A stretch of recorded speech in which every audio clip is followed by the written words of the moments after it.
Yeah, Todd. I mean, I hear what you're saying. I do, but let me speak in Caesar's defense. And I have no reason to speak in Caesar's defense. I mean, I knew the guy. He was always kind to me. All the Scrap Pack guys talk smack about him, but I guess none of them liked having a teacher or a daddy or anything. They all wanted to do everything their own, like a couple of like spoiled teenagers, right? Who want to be on their own and do things on their own and think they know everything.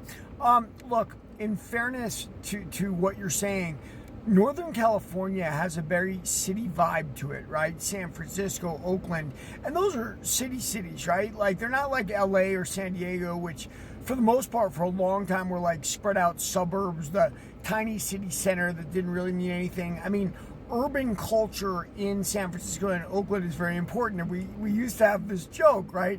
If you grew up in Southern California, you wanted to be a surfer or a skater. If you grew up in Northern California, you wanted to be a rapper or a pimp. And that is a joke, obviously, haha. But the reality is that spreads around everywhere, to the point where that urban street life rap culture isn't just in San Francisco, isn't just in Oakland, but rather it's in the suburbs as well. Like, you go up to Santa Rosa in Sonoma County, and it's the same kind of dynamic up there. So a lot of what you get is that street sort of world, if you will. So a lot of those guys become young toughs, or whatever you want to say it. And this isn't just, I'm not saying this to forgive the Scrap Pack guys or whatever. I mean, Gilbert actually was grew up in Santa Ana, right, in Orange County, inner Orange County.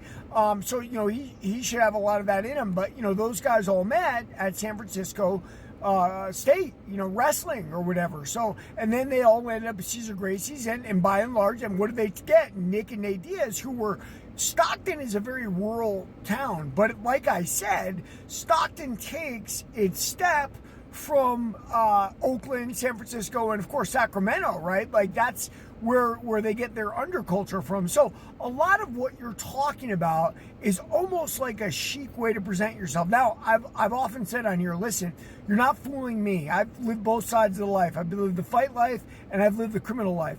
A lot of fighters like to put on the air of the street, but one thing I can tell you is no fighter is really that street tough, right? And the ones that are or were gave it up for fight life because they saw a future in it and they loved it, right? Because, when you're a fighter, you got to live like a monk. Nick and Nate Diaz are running ultra marathons, right? Or whatever when they were kids. They're not out there banging, doing meth, shooting people. You can't. It doesn't equal, right? So anyway, I mean, that's part of what you're talking about, Todd. I'll deal with the immature issues in my next video. Everybody, remember, look, Warrior of the